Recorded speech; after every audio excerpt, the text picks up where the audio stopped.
יש חילוק במסכת ברכות בדף כ"ו עמוד א', כתוב שזמן תפילת ערבית זמנה כל הלילה.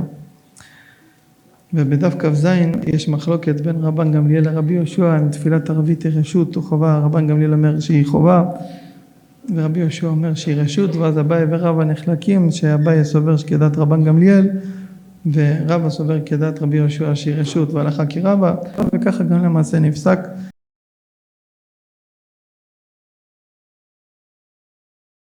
שהם פסקו הריף, הראש והרמב"ם, העידנא קבעו החובה ועכשיו אין לשנות וכולם מתפללים תפילת ערבית, וכולנו צריכים להתפלל תפילת ערבית, מה שלא יהיה, אף אחד לא יכול לבטל תפילת ערבית.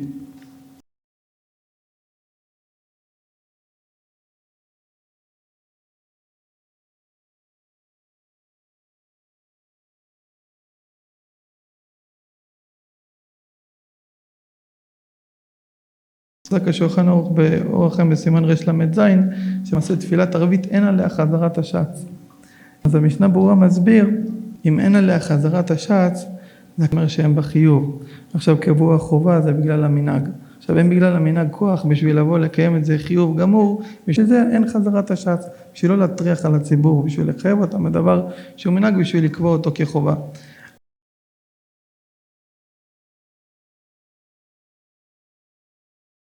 אם נסתכל ונראה שאם התפילת ערבית למעשה נפסק להלכה שהיא רשות ואין עליה חזרת השץ, אז אפשר להסביר שערבית זה הזמן הזה, זה החושך, זה הגלות, זה הגלות הארוכה הזאת שאנחנו כבר רוצים לצאת ממנה, ולכן תפילת ערבית היא רשות, זה בידינו הרשות לצאת.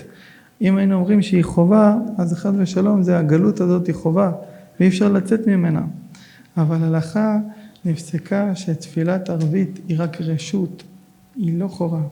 הכוונה שהיא רשות כי אפשר לצאת ממנה, אפשר לצאת מהגלות הארוך הזה, ולכן אין עליה חזרת השץ, כי היא לא תחזור ותשנה עלינו הגלות הזאת. זה מה שאפשר ללמוד מפה, לראות שהקדוש ברוך הוא יגאל אותנו גאולה שלמה, אז כבר לא יהיה יותר שום חזרה לגלות, ובידינו הכוח לצאת מן הגלות הזאת, אם אנחנו נרים את העיניים שלנו לשמיים, ואנחנו כל יום נבקש מהשם ברוך הוא, ונזכה לצאת מהגלות הזאת, ומהחשיכה הזאת, ולראות את האור שיש בכל עם ישראל, ובכל יהודי ויהודי.